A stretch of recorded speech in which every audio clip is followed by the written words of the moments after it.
உங்க கையில எல்லாம் ஒரு வெள்ளை தாள் இருக்கு, ஓகேவா? ஸோ இப்போ என்ன அப்படின்னா, உங்களோட 2025 நம்ம என்ன ஹாப்பியா இந்த 2025 எண்ட் பண்ணலாம் டிசைட் பண்ணோம் இல்லையா? ஸோ உங்க 2025 வச்சுக்க வேணாம், பட் 2025 வச்சுக்கோங்க, ஓகேவா?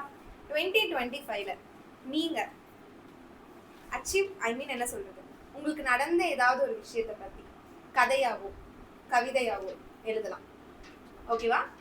இல்ல எனக்கு வந்து அந்த மாதிரி எல்லாம் பண்றதுக்கு தெரியாது, ஐ கேன் ட்ரா அப்படின்னா கவர் பேஜா, இப்போ நீங்க வந்து எழுத போற அந்த ஒரு பேஜ் தான் உங்களோட புக் அப்படி வச்சுக்கோங்க. நீங்க இப்போ வந்து ஒரு ஆத்தரா இருக்க போறீங்க, அந்த ஒயிட் பேப்பர் தான் நீங்க எழுத போற உங்களோட புக், ஓகேவா? ஸோ இதுதான் உங்க புக் ப்ரெசென்ட் பண்ண போற ஸ்டேஜ். இல்ல இப்போவே உங்க ஒரு 20 மினிட்ஸ் டைம் தருவேன். இந்த ஒயிட் இந்த போடியம் தான் உங்களோட ஸ்டேஜ். ஸோ இப்போ நீங்க ஒரு ஆத்தராவோ ஒரு ரைட்டராவோ இருக்கீங்க. இப்போ உங்களை நீங்களே அப்படி உணர்ந்துட்டு உங்க வாழ்க்கையில நீங்க 2025 எழுதினாலும் சரி, இல்ல உங்க வாழ்க்கையிலேயே மறக்க முடியாத ஒரு தருணம் வச்சிருப்பீங்க இல்லையா, அந்த தருணத்தை பத்தி ஒரு கவிதையாவோ கதையாவோ you can write in any language, okay? Also ரொம்ப பர்சனலா டீப்பா இருக்குன்னா நீங்க ஷேர் பண்ண வேண்டாம், நீங்க எழுதுறதோட உங்களுக்குள்ளேயே வச்சுக்கலாம். பட் முடிஞ்ச அளவுக்கு கதையாவோ கவிதையாவோ எழுதி உங்க கதையோ கவிதையோ அந்த திறன் இருக்குல்ல உங்ககிட்ட, அதை இங்க வெளிப்படுத்துறதுக்கு ட்ரை பண்ணுங்க, ஓகேவா? இல்லை எனக்கு வரையறதுக்கு வரும் அப்படின்னா அந்த டைட்டில் கவர் இருக்கும் இல்லையா, அந்த கவர் பேஜை ட்ரா பண்ணி கூட இங்கே எல்லாருக்கும் ஷோ பண்ணலாம். So next 20 minutes the time is yours. உங்க கூட நீங்க உட்காந்து உங்க வாழ்க்கையில நடந்த ஏதோ ஒரு தருணத்தை வந்து யோசிச்சு எழுத போறீங்க. கதையா இருக்கலாம், கவிதையா இருக்கலாம், இல்லை what ever you want to right. இல்லை எனக்கு அப்படியெல்லாம் அந்த ஃபார்மேட்ல எல்லாம் எழுத வராது, நான் சும்மா எழுதுறேன் அப்படின்னு நீங்க எழுதுனீங்கனாலும் ஓகே. உங்களுக்கு பேசணும்னு தோணுச்சுன்னா நான் தான் சொல்றேன் இல்லையா, இது வந்து ஒரு போடியம் நினைச்சுக்கோங்க. இப்போ புக் லான்ச் நடக்க போகுதுன்னு நினைச்சுக்கோங்க. உங்க புத்தகம் உண்மையாலுமே உங்க புத்தகம் லான்ச் ஆக போகுது, பட் ஸ்டில் அதை வந்து ஒரு சான்ஸா எடுத்துட்டு யூஸ் பண்ணுங்க. அண்ட் இப்போ டைம் வந்து கரெக்டா 5:15.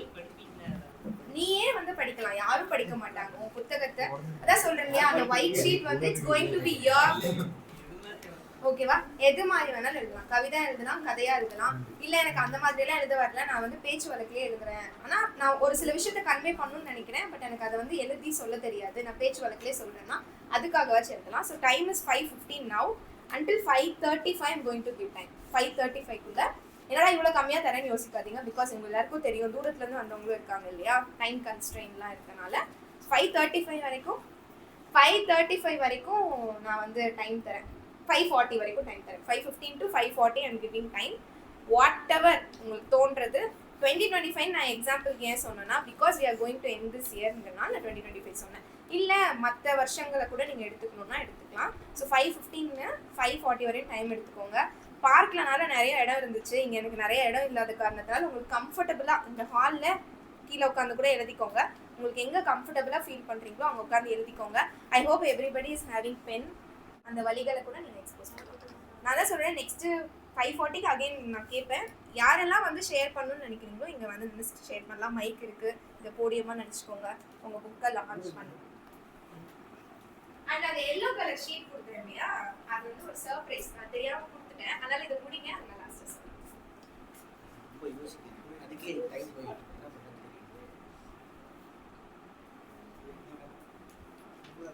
ஒருவேளை எழுதி முடிச்சிட்டீங்க அப்படின்னா அதுதான் எங்களோட books and pics frame, Salem nature it's ஒரு ஃப்ரேம். அப்புறம் இது வந்து எங்களோட 2 வருஷத்தோட ஃபோட்டோ பூத் இருக்கு, லைக் 2 வருஷமா எங்களோட மெமரிஸ் இது இருக்கு. ஸோ வந்து ஒரு இது பார்க்கலாம். கண் தொடா தூரம். ஸோ எனக்கு நான் இப்போதைக்கு எழுதுகிற மனநிலைமையில் எழுத, அதனால் சரி வேணாம் எழுத வேணாம், நான் யோசிச்சு பார்த்தேன் என்ன எழுதுனா பக்கம் பக்கமாக போவோம், சுயசரிதமாக எழுத போகிறேன், வேணாம். கண் தொடா தூரம் ஆக்சுவலி நான் இந்த புக்கில் மெயினாக சொல்ல வேண்டிய ஒரு விஷயம் அப்படின்னு ஏதாவது சொன்னால், ஏன் கண்ணு வரைஞ்சேன் என்னென்னா, நிறைய பேர் சொல்லுவாங்க வாய் பொய் சொன்னாலும் கண்ணால் பொய் சொல்ல முடியாதுன்னு. பட் ஆனால் கண்ணாலையும் பொய் சொல்லுவோம் ப்ரூவ் பண்ணுற மாதிரி நம்ம லைஃப்லேயும் யாராவது இருப்பாங்க, சொல்லியிருப்பாங்க. கண்ணால நம்ம பார்த்துருப்போம், நம்பியிருப்போம், அவனா நீடே அந்த மாதிரி இருக்கும். ஸோ அந்த ஒரு தாட்டில் வச்சு பண்ணேன். அதுக்கு நான் டைட்டில்லாம் ரிலீட் பண்ணி பார்த்தேன், எனக்கு இதுதான் வைக்கணும் கரெக்டாக இருக்கும்னு தோணுச்சு. அதனால யா. தேங்க்யூ. எக்ஸாக்டாக வேற. ஸோ நான் வந்து ஒரு கவிதை எழுதியிருக்கேன். ஸோ ஆக்சுவலாக நான் கவிதை எழுதுவேன். கோவிட் டைம்லலாம் கொஞ்சம் ஒய்க்யூ அப்படின்ட்டு ஒரு ஆப் இருந்துச்சு. ஸோ தெரியுமா தெரியாதுன்னு தெரில. யுவர் கோட் அப்படின்ட்டு. அதில் வந்து கவிதை எழுதுறதுக்காக ஒரு பிளாட்ஃபார்ம் அது. ஸோ அதில் நிறையா எழுதணும். ஸோ அப்போது கவிதை எல்லாத்துக்குமே வந்து ஒரு ஆசை இருக்கும், நம்ம எழுதுகிற கவிதையில் ஒரு புக்கு போடணும் அப்படி சொல்லிட்டு. ஸோ எனக்கு தெரிஞ்சு நான் +1 படிக்கும் போதுலேருந்து கவிதை எழுதினேன். அதாவது கவிதைன்னு சொல்ல முடியாது, கிறுக்கல்கள்னு சொல்லலாம். ஸோ அப்போருந்து எழுதிட்டே வந்தேன். அப்புறம் ஒய்க்கு வந்ததுக்கப்புறம் நிறைய எழுத ஆரம்பித்தேன், நிறையா இதில் எழுத ஆரம்பித்தேன். ஸோ எனக்கு ஒரு ஆசை இருக்குது, என்னைக்காச்சும் ஒரு நாள் என் புக்கை போடணும், பப்ளிஷ் பண்ணணும் அப்படின்ட்டு. ஸோ அதுக்காக ஒரு கவிதை எழுதியிருக்கேன். இது 10 மாத கருவல்ல, கரு உருவாகி ஆண்டுகள் பல ஆனாலும் மெதுமெதுவாய் அணு அணுவாய் மெல்ல மெல்ல வளர்கிறது. பிரசவிக்கும் நாள் எதுவென்று தெரியாமல் போனாலும் பிரசவிக்கும் நாளில் ஊர் போற்றாவிடலும் என் பெயர் சொல்லும் என் பிள்ளை. அவ்வளோதான். ஸோ இது வந்து நான் ஆல்ரெடி நேமுமே செலக்ட் பண்ணிவிட்டு என்னோட கவர் பேஜ், அதாவது எப்படின்னா என் புக் அப்படின்னா அதில் எல்லா ஒர்க்கும் நானே தான் பண்ணணும். கவர் பேஜ்லேருந்து உள்ள பேஜ் லேஅவுட்லேருந்து எல்லாமே நான் தான் பண்ணணும். பிரிண்டிங் மிஷின் இருந்தால் பிரிண்ட் கூட நான் தான் பண்ணணும்னு கூட ஆசை இருக்குது. பட் அது மட்டும் வெளியில் வச்சுட்டு இந்த ஐஎஸ்பிஎன் அப்ளை பண்ணுறது, பேஜ் லேஅவுட் எல்லாமே நானே பண்ணணுன்ட்டு ஒவ்வொரு ப்ராசஸாக பண்ணிகிட்ருக்கேன். ஸோ இப்போ அந்த யுவர் கோட்ன்ற ஆப்பில் எழுதுனதை எல்லாமே டவுன்லோட் பண்ணிட்டேன். ஸோ செலெக்ஷன் பண்ணிகிட்ருக்கேன். ஸோ சீக்கிரம் புக்கு போடுவேன். புக்கோட நேம் வந்துட்டு ஒரு கோப்பை தேநீருடன் எனது கிறுக்கல்கள் அப்படின்னு சொல்லிட்டு புக் நேம் வச்சுருக்கேன். ஸோ லான்ச் பண்ணு ஒரு நாள். தேங்க்யூ. தேங்க்யூ. நான் 2025 அப்படியே ஒரு 1 பேஜில் எழுதியிருக்கேன் என்னோட 2025. ஸோ 2025 என் வாழ்வின் பெரிய திருப்பங்கள் நிறைந்த வருடம். ஒரு ஒப்பற்ற உறவின் இழப்போடு தொடங்கிய வருடம். அவ்வுறவோடு நான் எவ்வளவு மனதளவில் ஒன்றியிருந்தேன் என்று உணர்த்திய சம்பவமாக மாறியது. அது என் பாட்டியின் இழப்பு. இதை தாண்டி வருடம் முழுவதும் மகிழ்ச்சியின் பக்கங்களால் நிரம்பிவிட்டன. அவை அனைத்தும் திடீரென ஒரு ஆச்சரிய தொனியில் நிகழ்ந்தவையே. எவ்வளவு தேடியும் கிடைக்காமல் கடைசியாக கிடைத்தது IITMல் ஒரு research internship with stipend and stay. அந்த 1.5 மாத காலம் நான் ஒரு புதிய உலகை பார்த்தேன். நண்பர்கள் யாருமின்றி தனியாக IITயில் காலடி எடுத்து வைத்தேன். என்னை பற்றிய எனக்கான புரிதலையே மாற்றச் செய்தன அந்த காலம். அங்கிருந்து வெளியில் வந்தபோது நிச்சயம் கேம்பஸ் பிளேஸ்மெண்ட்ஸில் ஒரு வேலை வாங்கிவிட வேண்டும் என்பதையே பெரும் லட்சியமாக கொண்டிருந்தேன். 3 மாதங்களில் நிறைய பகலாகிய இரவுகளின் முயற்சியோடு 12ஆம் வகுப்பு வரை தமிழ் வழியிலேயே படித்து வந்த ஒரு அரசு பள்ளி மாணவி ஒரு பெரிய கார்ப்பரேட் நிறுவனத்தில் 5 சுற்று நேர்காணல்களை ஆங்கிலத்தில் பேசி அங்கு வேலையும் வாங்கிவிட்டாள் என்ற பெரும் மகிழ்ச்சியில் திளைத்தேன். வேலை வாங்கிய பிறகு என் கனவாகிய பரதநாட்டியத்தையும் எழுத்தையும் தள்ளிப்போடு என்று யாரும் சொல்ல மாட்டார்கள் என்ற மகிழ்ச்சியே அது. நிறைய எழுதியிருக்கேன். ஸோ எது ஷேர் பண்ணுறது எனக்கு டக்குன்னு தெரியலை. ஸோ நான் ரீசெண்டாக காதல் பற்றி எல்லாரும் நிறையா பேசுகிறாங்க. சரி, அது எனக்குள்ளே எப்படி இருக்குது அப்படிங்கிறத பார்த்துட்டு ஒரு சின்ன எஸ்ஸே மாதிரி எழுதினேன், அதை படிக்கிறேன். காதல். காதல் என்ற வார்த்தையின் பொருள்தான் என்னவோ. அவரவருக்கு அவரவர் சார்ந்த எண்ணங்கள். ஆராய்ந்தால் அனைத்துமே சரிதான் என்று தோன்றுகிறது. 3 எழுத்தில் இருக்கும் இவ்வார்த்தையின் முடிவிலா அர்த்தத்தை அல்லவா தருகிறது. உயிருள்ளவர்கள் உயிரற்ற ஏதேனும் ஒன்றின் மீது தங்களின் உயிரையே வைத்திருந்தால் அதன் பெயரும் காதல்தானே. ஒரு தாய் தனது குழந்தையின் மீது வைக்கும் எல்லையற்ற பாசம், அதுவும் காதலில் அடங்கும். ஒருவன் அவன் நண்பன்பால் கொள்ளும் தீரா உரிமை, அதுவும் காதலே. வாலிப வயதில் வருவது மட்டும்தான் காதலோ? இல்லையே. 80 வயதில் தன் துணை மீது கொண்டுள்ள அக்கறை, அதுதானே காதல். ஒரு குழந்தை தனது சைக்கிளின் மீது வைக்கும் பாசம், அதுவும் காதலில் அடங்கும். ஆனால் வாலிப காதல் தான் வேறு எந்த வெளி பெயராலும் மறைக்கப்படாமல் காதல் என்றே தன்னை அழைத்துக் கொள்கிறது. உண்மையில் காதலின் பொருள்தான் என்ன? ஏதோ ஒன்றின் ஈர்ப்பால், ஏதோ ஒன்று தரும் மகிழ்ச்சியால் அது வேண்டும் வேண்டும் என்று அதை தேடி அடைகிறோமே, அதுதான் காதலின் விளக்கமோ? காதல்தான் நிலையாமையின் மிகப்பெரிய உதாரணம். ஆம், நம் காதல் காலத்திற்கேற்ப மாறிக்கொண்டேதான் உள்ளது. குழந்தையின் காதல் தூய்மையை கொண்டது. இளவயது காதல் உத்வேகத்தை கொண்டது. வாலிப காதல் ஆச்சரியங்களை கொண்டது, திருமண காதல் பொறுப்புகளை கொண்டது, கள்ளக்காதல் ஏமாற்றத்தை கொண்டது, முதிர்ந்த காதல் இறையறிவு கொண்டது. இவ்வாறு மனிதனின் வாழ்நாளில் காதல் தான் எத்துணை படிகளை கொண்டுள்ளது. இவ்வுலகம் அன்பால் கட்டுண்ட உயிர்களை அடக்கித்தான் மற்ற வான்பொருட்களிலிருந்து வேறுபடுகிறது. அவ்வன்பு என்பதே காதலின் வெளிப்பாடுதானே. இவ்வளவு விரிந்திருக்கும் காதலின் அளவை அளக்கத்தான் ஏதேனும் உண்டோ? நெருக்கம், உண்மைத்தன்மை, உரையாடல்கள், விட்டு கொடுத்தல், இழுத்து பிடித்தல், நினைவில் கொள்ளல், மறைந்து போதல், இவற்றை கொண்டு காதலை அளந்துவிட முடியுமோ? காதல் ஒரு திரவம் போன்றது. இவையெல்லாம் அத்திரவத்தின் குணாதிசயங்களே. சரி, காதலில் தான் சரி தவறு என்ற பாகுபாடு உண்டோ? அவரவரை பொறுத்த மட்டும் அவரவர் காதல் சரியானதே. ஆனால் காதலில் ஈடுபடும் இருவருக்கும் அது சரியெனப்படல் அதுதானே சரியான காதல். ஏனெனில் காதல் என்ற ஒன்றிற்கு எப்போதும் இருபொருள் தேவை அல்லவா? இரண்டை இணைக்கும் வார்த்தை தானே காதல். சுய காதலில் கூட தன் உடல் மீது, தன் உணர்ச்சி மீதோ தன் மனது செலுத்தும் அன்பும் அக்கறையும் தானே காதலாய் மாறுகிறது. இங்கு மனம் தரும் அன்பை உடல் ஏற்க வேண்டும் அல்லவா? அப்போதுதானே காதல் நிறைவுறும். ஒரு கவிஞன் அவன் கவிதை மேல் கொண்டுள்ள காதல், ஒரு ஓவியன் அவன் படைப்பின் மேல் கொண்டுள்ள காதல், எல்லாம் அந்த கவிதையோ அந்த ஓவியமோ அதை ஏற்றுக்கொண்டால் மட்டுமே அது அழகாய் தெரியும் அல்லவா? ஆனால் இவற்றையெல்லாம் விட ஒருபடி உயர்ந்தது ஒருதலை காதல். தன் இணைக்கு தன்னை பற்றி தெரியாவிடினும் செலுத்தும் அன்பை எல்லளவும் குறைக்காமல் கற்பனை என்ற உலகில் நிகழும் ஆனந்த காதல் அது. இவ்வுலகம் முழுவதும் காதலால் விரிந்துள்ளது. ஆகையால் காதலை நன்கு சுவாசியுங்கள். எங்கும் காதல், எதிலும் காதல்.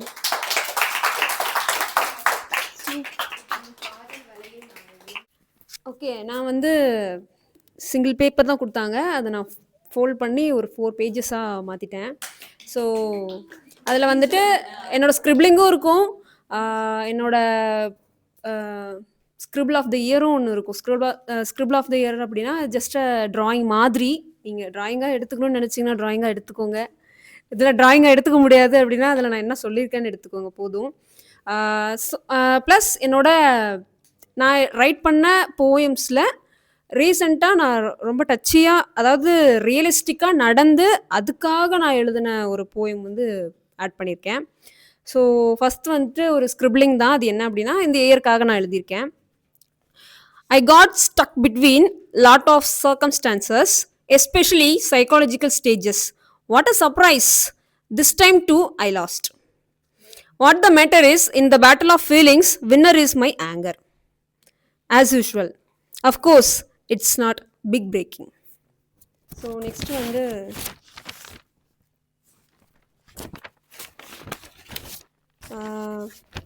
மேலே இருக்கிறது பிரைன் மாதிரி இருக்காது, க்ளவுட் ஷேப்பில் ஏதோ பண்ணியிருக்கேன்.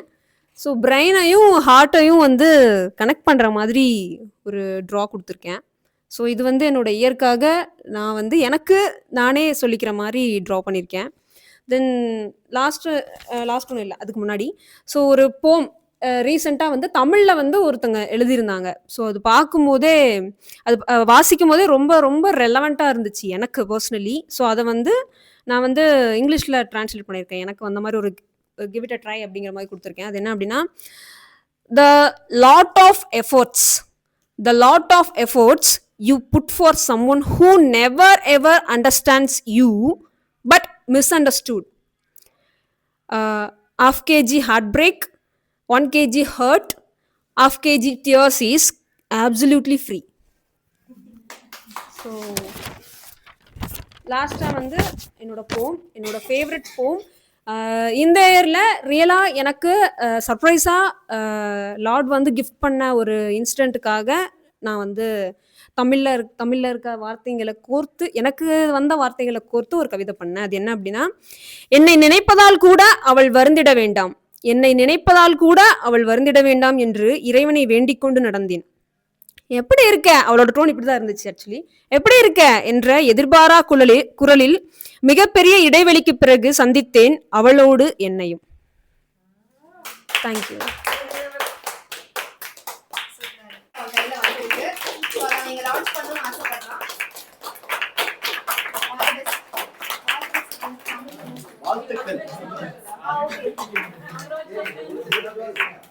வாழ்த்துக்கள் மனோஜ். வாழ்த்துக்கள் வாழ்த்துக்கள் மனோஜ். இது எல்லாருக்கும் தெரிஞ்ச ஒரு சிம்பிளான கதையாக தான் இருக்கும். புத்தகம் படிக்க ஆரம்பிக்க முன்னாடி இது எந்த அறிவுமே இல்லாமல் ஆரம்பித்தது தான். நிறைய பிள்ளைகள் இருக்குது, அதெல்லாம் உங்கள் வீட்டு பிள்ளைய நினச்சி மன்னிச்சிருங்க. அப்புறம் இந்த கதையை படித்து முடிச்சுட்டு இதில் என்ன இருக்குது அப்படின்னு நீங்கள் நினைக்கலாம். இது பார்ட் 2ல் எழுதும் போது இப்போ இருக்கிற கரெக்ஷன்ஸ்லாம் அதில் பிடிச்சிக்குவேன், சுவாரஸ்யத்தெல்லாம் கொடுத்துருக்கேன்.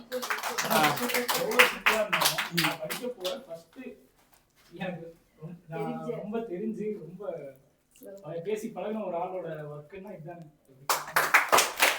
என் கற்பனை அவங்க எல்லாத்தையும் கவரும்னு நினைக்கிறேன். அதனால் எழுத்து பிழை, வார்த்தை பிழை எல்லாம் 3 பிழைகளுமே இருக்குது. அதெல்லாம் அடுத்த எடிஷனில் சரி பண்ணிக்கிறேன். ஏன்னா எழுதும் போது எந்த இலக்கிய அறிவும் எனக்கு கிடையாது. இப்போ ஓரளவுக்கு எல்லாம் இங்கே வந்த வாட்டி இருக்குது. இது எல்லாத்துக்கும் அவங்களுக்கு நன்றி சொல்லணும். ஏன்னா அவங்க உருவாக்கலன்னா இந்த உலகம் எனக்கு கிடைச்சிருக்காது. அதுக்கு முன்னாடி 4 செவத்துக்குள்ளாரியே தான் இருந்தேன் ஒரு 3 வருஷமும். இந்த அமைப்பு உருவானதுக்கப்புறம் தான் வெளியே வந்தேன். அதுக்கு காரணம் அவங்க தான். அவங்களுக்கு ஒரு நன்றி சொல்லிடுறேன்.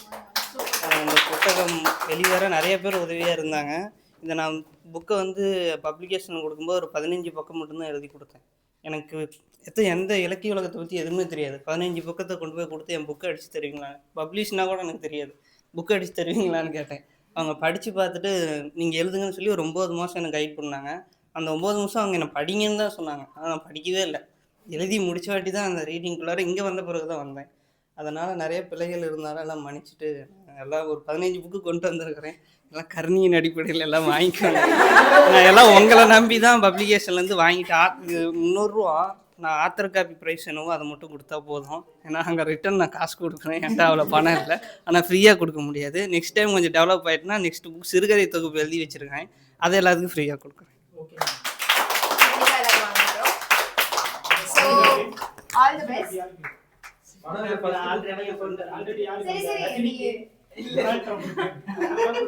All the best. இதுக்கப்புறம் நிறைய புத்தகம் எழுதி நிறைய அப்புறம் வந்து இந்த புத்தகத்தை பத்தி நான் சொல்லணும். she didn't want but I want. okay, so எங்க புக் கிளப்ல வந்து அவர் ஒரு ரைட்டர் தான். அவரோட புக் தான் வந்து வெட்டி பையனின் கட்டு கவிதைகள். அதுவும் நாங்க வந்து ஜூலைல தான் லான்ச் பண்ணோம். இந்த ஜூலைல தான் அவரோடது வெளி வந்தது. ஸோ இவங்களோட புத்தகமான நித்தமும் நீ வந்து டிசம்பர் ஸ்டார்டிங்ல வந்து வந்தது. அப்போ வந்து என்னால் அவங்க கூட இருக்க முடியல. ஸோ இன்னைக்கு உங்க எல்லாரும் சார்பாகவும் அவங்க புக்கையும் நான் வந்து இங்கே லான்ச் பண்றேன். ஸோ வாழ்த்துக்கள், கீப் ரைட்டிங். அண்ட் இன்னும் நிறைய எழுதுங்க. நீங்க நினைக்கிறது எல்லாமே கண்டிப்பா நடக்கும். உங்களுக்காகவே ஒரு சின்ன பிரசன்ட்.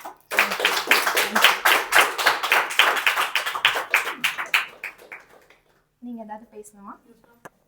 எங்க அந்த மைக் நான் மனோஜ்க்கு கொடுத்துருங்க. மைக் எங்க இந்த ஒரு கிஃப்ட் வந்து நான் மனோஜ்க்கு வந்துட்டு விஜய் தான் வந்து ஹெல்ப் பண்ணாரு. ஃபர்ஸ்ட் இந்த மாதிரி ஒரு ஐடியா பண்ணலான்னு சொல்லிட்டு, அதனால மனோஜ் வந்து இன்னும் ரைட் பண்ணணும். அவன் என்னோட தம்பி மாதிரி, கூட பிறந்ததுனால அவன் என் தம்பி தான். ஸோ அவனுக்கு வந்து ஒரு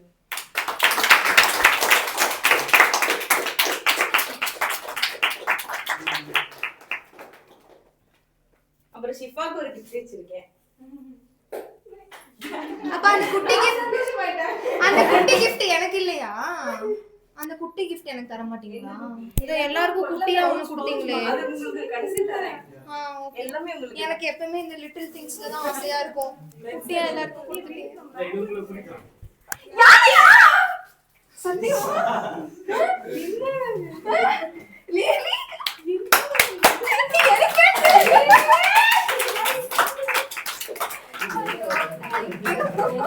எல்லாரையுமே வந்து ஒருங்கிணைச்சு பண்றது வந்து அவ்வளவு பெரிய விஷயம் இல்ல. ஒரு 2.5 வருஷமா இப்ப 3 வருஷமா பண்ணிட்டு இருக்காங்கன்னா அவங்களுக்கு வந்துட்டு என்ன பண்றதுன்னு தெரியல. சோ நான் வந்து அவங்களுக்கு அன்பளிப்பா ஒரு கிஃப்ட் கொடுக்குறேன்.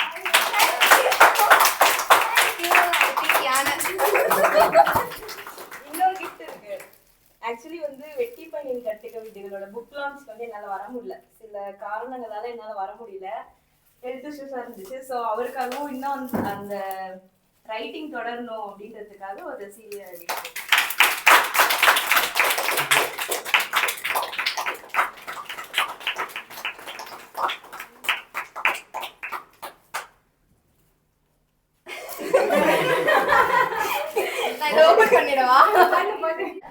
அதுதான் சர்ப்ரைஸ். மனோஜ்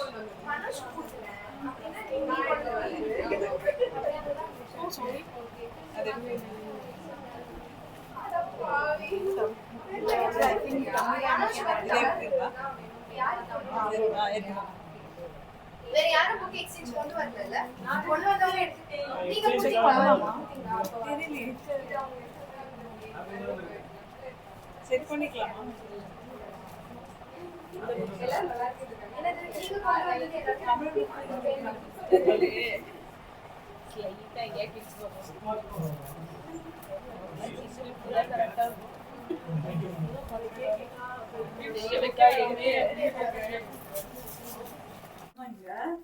எனக்கு வந்து நான் இங்க இந்த கிளப்ல இருக்கிறதுக்கும் நான் ரீட் பண்ண ஸ்டார்ட் பண்ணதுக்கும் அபு தான் மெயின் ரீசன்.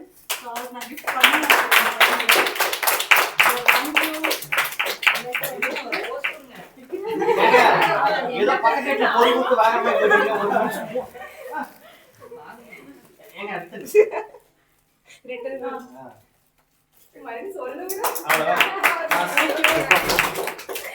நெக்ஸ்ட் வந்து இது வந்து ஷிஃபாக்கு. ஏன்னா அபு எப்படி என் லைஃப்ல வந்து இம்பார்ட்டன்ட் பர்சனோ லைக் ஷிஃபாவும் என் லைஃப்ல இம்பார்ட்டன்ட் பர்சன் ஆயிட்டாங்க லைக் இந்த கிளப்ல ஜாயின் பண்ணதுக்கு அப்புறம். ஸோ எனக்கு இவ்வளோ பெரிய எப்படி சொல்றது லைக் யூனிவர்ஸே எனக்கு கிடைச்சிச்சுன்னா ஒவ்வொரு தாட்ஸ் இருக்குல்ல. ஸோ அதனால இவ்வளோ பெரிய யூனிவர்ஸே எனக்கு கிடைச்சிச்சுன்னா அது ஷிஃபானால மட்டும்தான். ஸோ ஷிஃபாக்கும் தேங்க்யூ.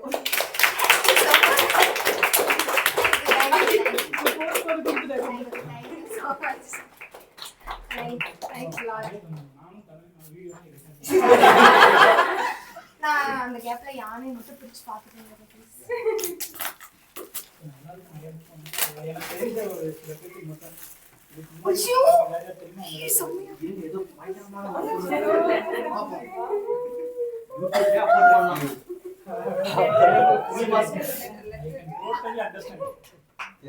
ஐயோ அழகா இருக்கு. ஐயோ சாரி.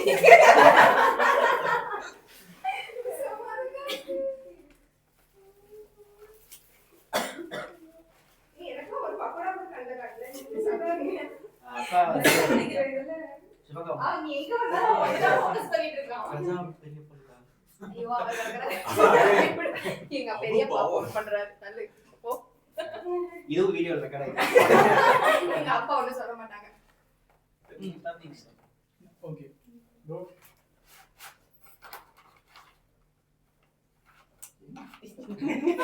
எது வருதோ அதை வச்சு யாருக்கு கொடுத்துருங்க.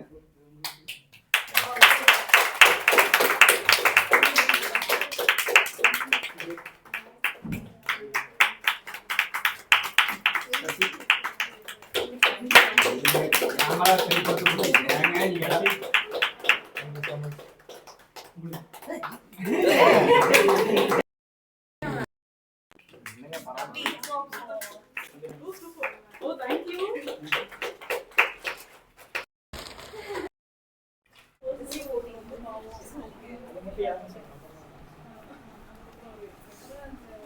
சாரி.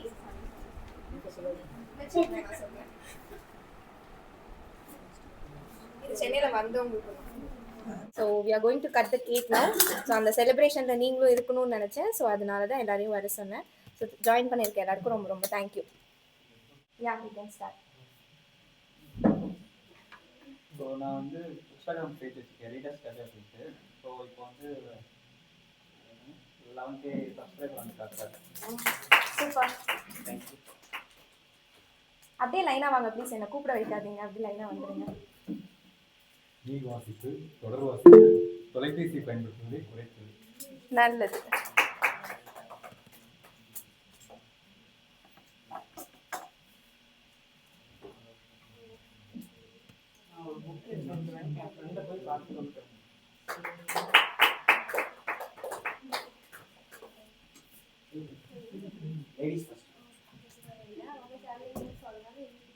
ஓ சூப்பர். தேங்க்யூ. ரொம்ப சிம்பிள் தான். சூப்பர். நெக்ஸ்ட் அப்படியே வாங்க ப்ளீஸ்.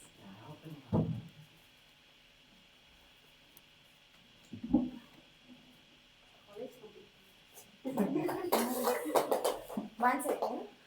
அது போஸ்ட் பண்ணிக்கோ. பிகாஸ் மெச்சூரிட்டி போன இயரோட எல்லாரும் வந்தாங்க. காலேஜ் முடிச்சு ஜாப் போகணுங்கிறது கரெக்டாக டிசைட் பண்ணி நிறைய ரிஜெக்ஷன் ஃபேஸ் பண்ணி ஒரு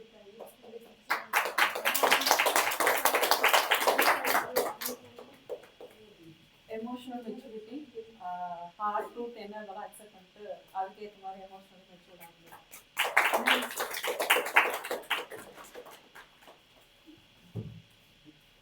எனக்குன்னு நானே கொடுக்குற ஃபர்ஸ்ட் ஆடியோ ரைட்டர்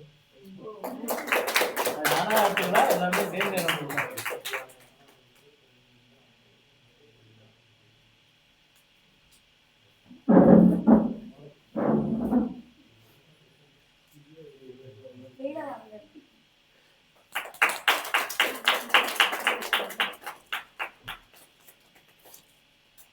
வாழ்க்கையில் எவ்வளோ குழப்பம் இருந்தாலும் என்னை நானே எப்படி தேடி பண்ணுறேன்.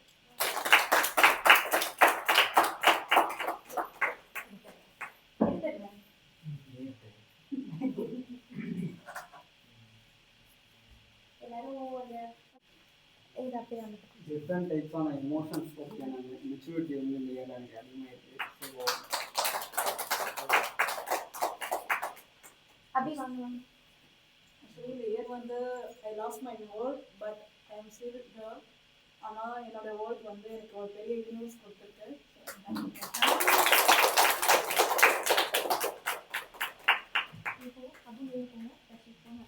பல வருஷம் கழிச்சு பிரிஞ்ச சொந்தங்களோடு சேர்ந்தேன்.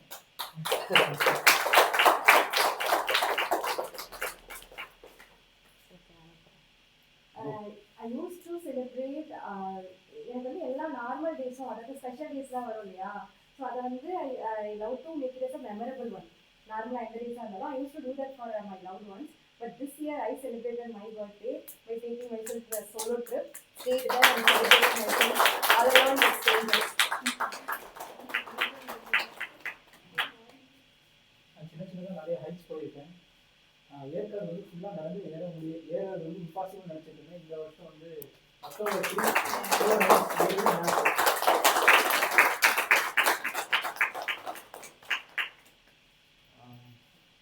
எனக்குள்ள நிறைய டேலண்ட் இருக்குது அப்படின்னு சொல்லிட்டு தெரிஞ்சு அதை எனக்கு சொல்லிக் கொடுத்த அளவுக்கு நிறைய பேர் ஏர்ன் பண்ணியிருக்கேன். அதுதான் என்னோட achievement.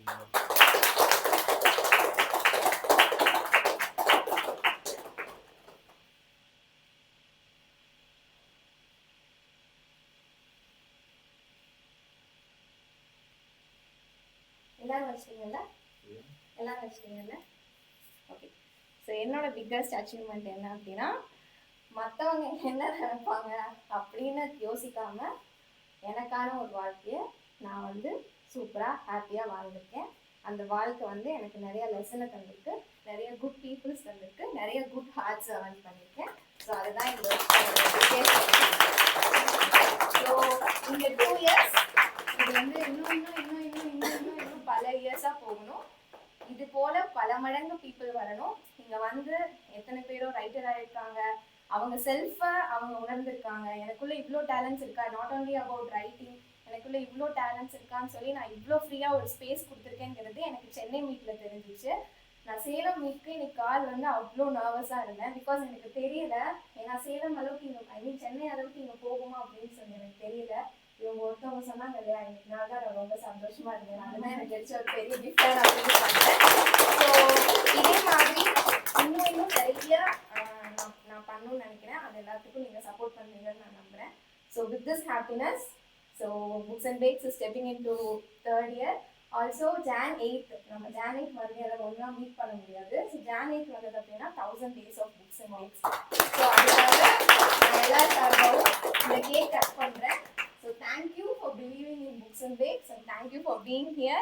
Thank you for celebrating me. Actually, சொல்லணும்னா you guys are not only like எப்போ ஷிஃபா அப்படின்னாலும் you guys will celebrate me. So thanks for celebrating me, thanks for trusting me, and thanks for being here. இது இப்படியே இருக்கணும். இன்னும் நிறைய உறவுகள் இதில் வந்து ஜாயின் பண்ணி நம்ம வந்து ஒரு பிக்கெஸ்ட் ஃபேமிலியாக ஒரு நாள் பெருசாக நம்ம வந்து இதை வந்து பெரிய லெவலுக்கு எடுத்துகிட்டு போகணும். So I wish and pray.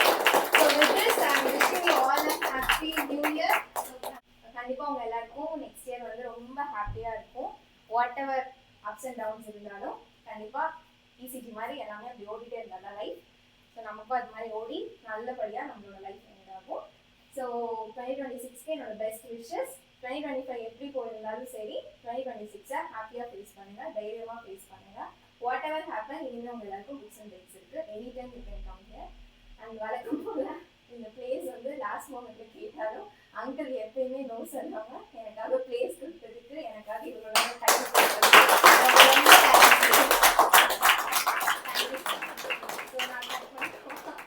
எனக்கு என்ன தெரியல, என் பர்த்டே அப்போ கட் பண்ணதை விடவே ரொம்ப ஹாப்பியாக இருக்கு.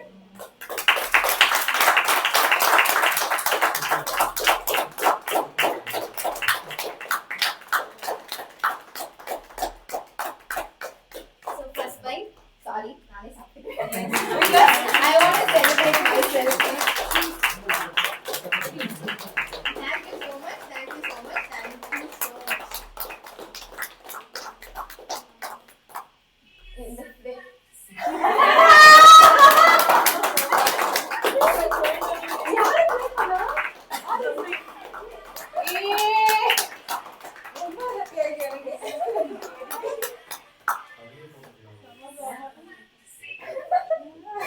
Thank you, thank you, thank you, thank you for all the love.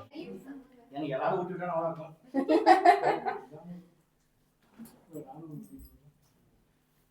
இப்படி வச்சிருக்கோம். நீங்க ஏதோ சொன்னீங்க, சாரி. சூப்பர். Thank you. நான் கவனிக்கல. நான் என்ன மறந்துட்டீங்க வரீங்களா? எதுல உங்களுக்கு சாரி பண்ணுங்க.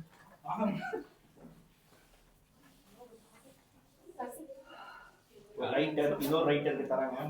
ஒரு reader writer. Mass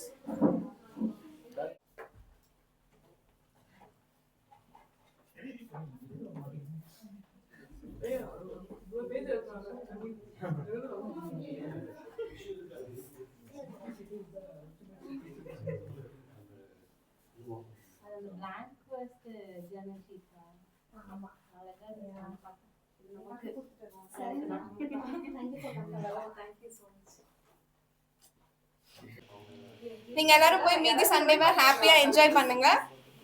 We'll meet on the next meetup.